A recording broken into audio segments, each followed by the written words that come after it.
Yan mga boss, bagong video na naman tayo. Update lang dito sa ating mini crayfish farm. Ngayon na ay August 12. So, nilipat na natin to. Confirmed na meron siyang eggs. Kung makikita niya sa gilid. Confirmed na, nakita ko siya. Lumabas siya dyan, kumuha ng pagkain na hinulog ko. Kita ko meron siya mga itlog na. So, ngayong araw lilipat na natin siya. Bali,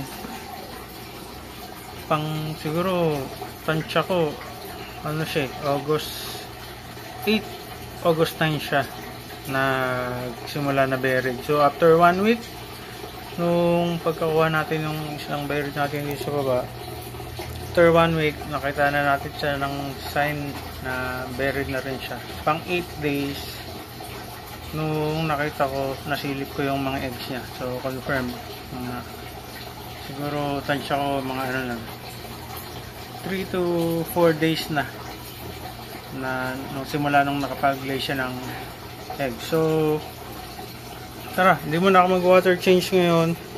Try ko 10 days bago mag water change. Ang gagawin ko lang is ililipat ko lang siya dito na nakaprepare sa kanya. Mas malaki, mas malaki dito sa isa. Mas maraming hides na rin to. Mayroon akong gagawing experiment. Siguro ang gagawin ko ay itong isa, after siguro 4 to 6 weeks, tignan natin kung ready na mapagpag yung railings niya. Is ipapagpag natin dyan mga 4 to 6 weeks pag pwede na. Tapos itong dito, itong bagong buried natin na yan, dito ang gagawin ko naman is hahayaan ko lang kusang magbabaan yung mga railings niya. So yung mga ibang hides yan, siguro lalagyan ko yung straw ng sago, yung mga milk tea, yung malalaki. Yung ibang mga ganyan elbow, maliit yung puto, lalagyan ko para maraming maging hides yung mga magiging railings na bababa dyan. So siguro hindi pa final tong setup na to. Ayan lang, maliit lang yung filter nya. Buti may extra pa ako, yun maliit lang.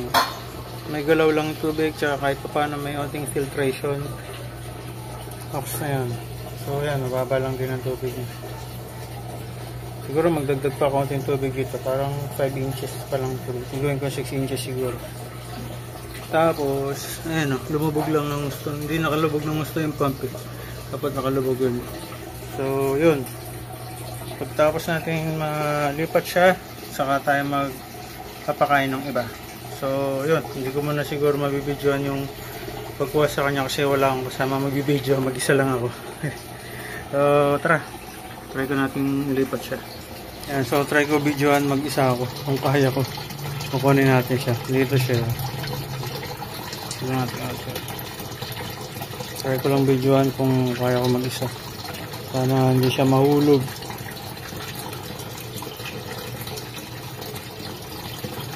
Napaubos ko na yung mga water lettuce. Alisin ko na. Palitan ko lang siya ng mga guppy grass or cornwork.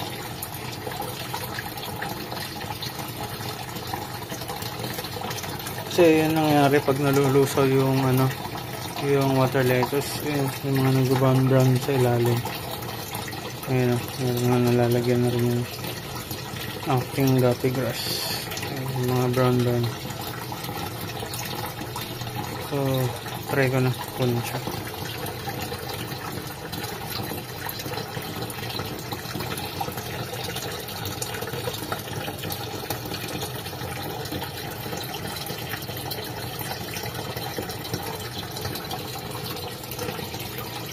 Huwag kang tatalong, please.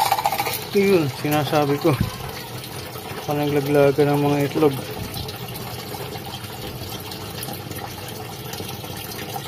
So, dahan-dahan lang. Para hindi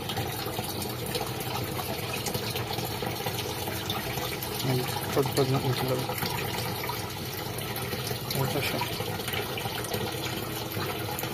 Parang siya dahan-dahan.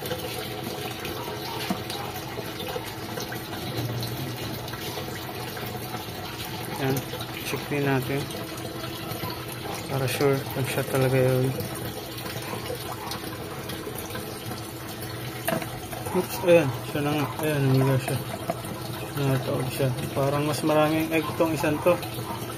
So, ayan, may example kami yung video. Ito lang siya. Alagay ko dito sa para ma-acclimate na natin. Parang mas maraming egg nito. Oop. Tawag na please. Ay, may nalaglag na isa. Lagay lang natin dito para ma-acclimate na din siya muna.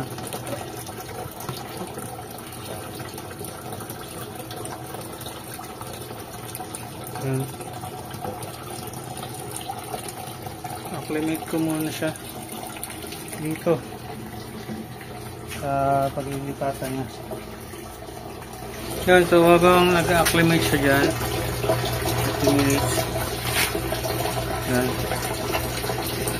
Dito muna tayo.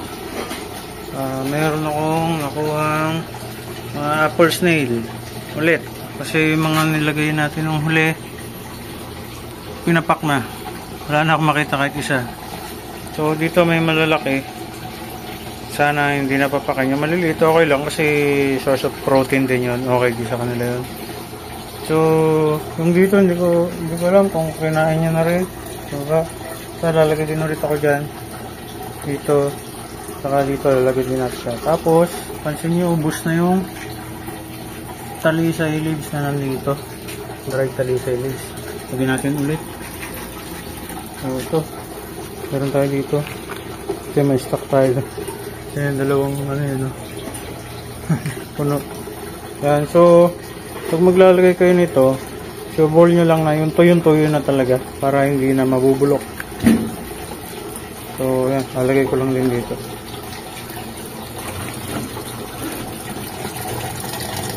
So, kaya nyong ilubog na para ilubog na siya. Kasi lulutang pa yan, unang lagay nyo. Talagang lulutang at lulutang pa. So yung iba, yung makapaghintay din, talagang sinusungkit nila. Nagbabanong. Dito meron na tayong isa, pero ayun, nandun, nakalubog na. Lalagyan ko ulit dito para marami lang siyang mapapak. Dito hindi na muna kasi may kangkong din yan. Ayan. So may kita nyo yung kangkong kagat-kagat na. Pinod siya na rin. Ayan. Hindi natin siya masyadong sinisilip dito para di may stress. Ay, lumubog na yung pump niya. Ang pampasin niya. Ayan, nakalubog na. Kasi ipasokan na talaga ng tubig yung pinaka-punch. So, yan. Kulang na lang dito ay isda para may tagakain ng kitikite. Uhuli lang ako kung anong mahuli ko dito. Yung mga maliliit siguro. Hindi naman sobrang liit. Basta yung mga medyo mga maliliit na ganun. Para may tagakain lang ng kitikite. So hindi ko na siguro videoan dahil mga tagal-tagal nakahulihan to. So video ko na lang ulit pag may nahuli na ako na ilagay dyan. So ito na sila mga boss, yung mga apple snail. Naka-acclimate na rin to. Lagyan natin unti-unti. So iba-iba naman ang sizes nila. May malalaki, may maliliit. Ayan o. May malalaki, may maliliit. Sana dumami sila dito. Yung maliliit siguro doon natin lalagay sa ibang tank. Yung malalaki, halo na lang din natin. Malaki maliit. Ayan. Kasi pag sa pagalinis sila ng ilalim, nakakain din sila ng mga ano natin, crayfish. Ganun na. Pag nirest ako lagay, sinagang ko agad pag maliliit. Kaya sana dumami sila kahit paano. Yung maliliit lang yan, expected ko kakainin niya. Pero itong malalaki, sana makapagparami sila dito. So yan, nalagay tayo dito. Nalagay na rin tayo dito sa ibang mga tank natin. So maliliit. Ay, may isang malaki lalagay ko dito sa may isang beret natin. Dito. Nalaglag ko na lang yan dyan.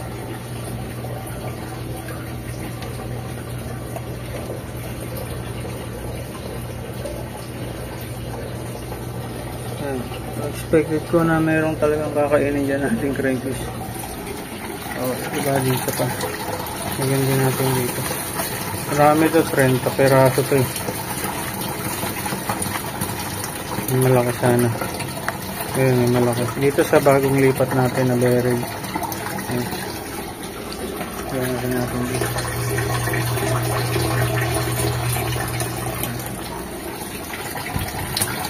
Tingin natin ang maliit.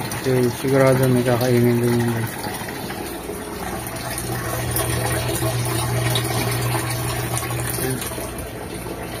Ayan, so 5 minutes pwede natin pakawalan ito.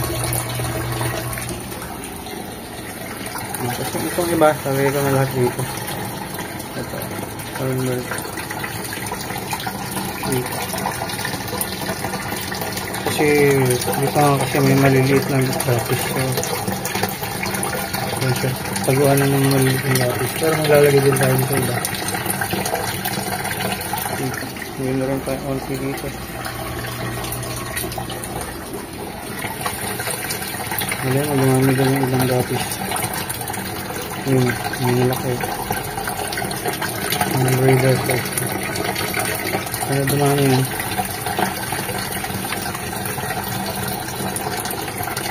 Ito. So, basta expected natin yung iba dyan, mga maliliit, papapakain na yun. Wala lang namin natin. Tignan natin lahat.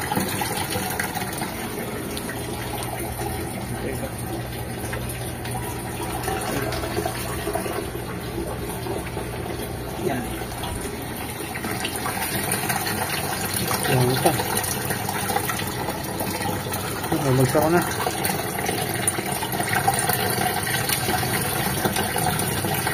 Pagdalan na yan. Okay. Wala na. Basta na itong malaki. Ito na pala dyan. So yan. Talagyan natin lahat. So ayan agad sinasabi ko. Yung malaki pa yung pinapapak niya. Baka mapigilan pa. Kalasin ko yan. Huwag naman yan. Maliit na lang. Huwag mo na yung breeder size. Teka. Sangkitin natin. Para bitawan niya. Pero mukhang hindi niya nabibitawan.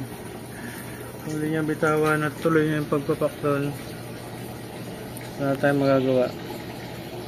Sama yan sa trabaho ng apple snail, kaya ako dinagdagan dyan. Tagalinis ng ilalim, tsaka at the same time nagiging pagkain natin nila, source of protein. Hinayang lang yun kasi ang laki na nun. So papakain na rin ako sabay para hindi nila papakin yung iba pang apple snail dyan. Pero pakawalan muna natin tong nasa baba. Ayan, 30 minutes na, pakawalan na natin. Na-drip method na rin natin siya kung tawagin. Drip method is patak-patakan mo ng onting tubig galing dito sa aquarium natin. So ayan.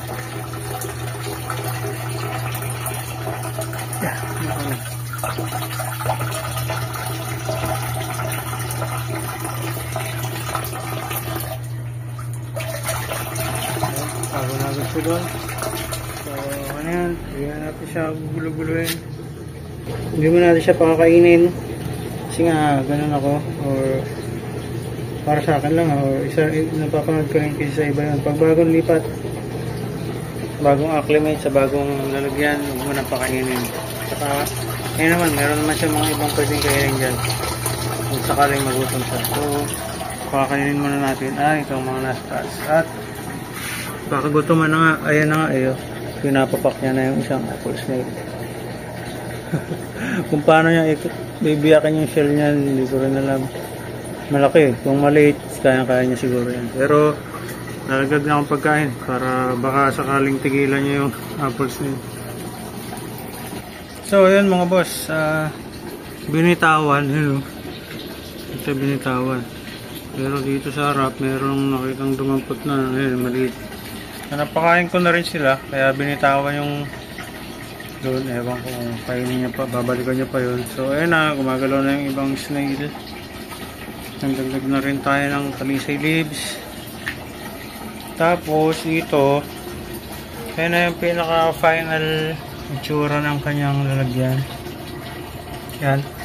Nakapatay yung pump kasi malakas masyado yung flow na nanggagaling dyan. So ayan ginawa ko, tinapalan ko siya ng glue stick. Pero binabad ko muna siya ng mga 10 minutes bago ko kinabit siya. Binabad ko sa tubig na galing dito. Taas ko muna ako. Binabad ko ng 10 minutes or 10 to 15 minutes yun bago ko kinabit dyan. Kasi medyo nalalakasan ako sa water flow. Baka ma-stress yung ating bearing. So pinili ko na lang natakpan yan para magiging flow na lang natin ay yung manggagaling dito. Yung babagsak galing dito sa box na yan. So sasaksak natin. Tingnan natin kung ano mangyari. So ayan na. Gano'n na siya. Yan na yung magiging pinaka water flow niya lang galing niya sa hulog. Kasi medyo malakas yung galing doon sa binubuga ng ano doon. So baka may stress siya. Sayang naman kung drop niya yung egg niya. Marami pa naman. So ayan na. Ito na yung naging pinaka final setup dito sa baba. Ayan yung ibang snail. Nagagalawan na. Isda na tayo. Tagakain ng kiti-kiti. Meron ng dahon ng talisay. Yan, tapos dito relax lang siya dyan. Hindi natin pinapakailaman yan dyan. Pakain lang, tapos okay na. Siguro ang maging water change na is after 5 days. Tapos dito naman hindi pa ako nag water change. Kaya tingnan nyo, mukhang madaming sa ilalim. Yan yung mga halaman na natutunaw or yung mga na durog na yung dahon ng talisay. Kinakain din naman nila yan. Tsaka tingnan yung mga isda, kinakain din nila yan. Yan. Kaya kahit hindi sobrang linis yung ilalim na yan. Kasi yung mga ano na, hindi naman yun lahat basura or dumi. Kasi iba dyan yung sa halaman lang din na kinakain din nila at ng mga isda. Ayan, kung nakikita nyo, kinakain ng maliliit na isda. Ayan. Ayan. So yun na muna, update natin dito mga boss. Ayan, naggalaw ng ibang snail natin. Bukas siguro ako mag water change, tapos 20% lang siguro, tapos tatagdagan ko konti kasi bumababa na. Ay, lumalabas na yung pinaka hide nila doon. Medyo lubog ng 1 inch yan sa normal na water level na ginagawa ko. So yun muna, bali ang nandito na lang sa taas ay sa 2, 3, 4, 5. Nasa isa. Sa 5 na lang nandito kasi 3 quadro sila. Kasi yung dalawa natin ay buried na.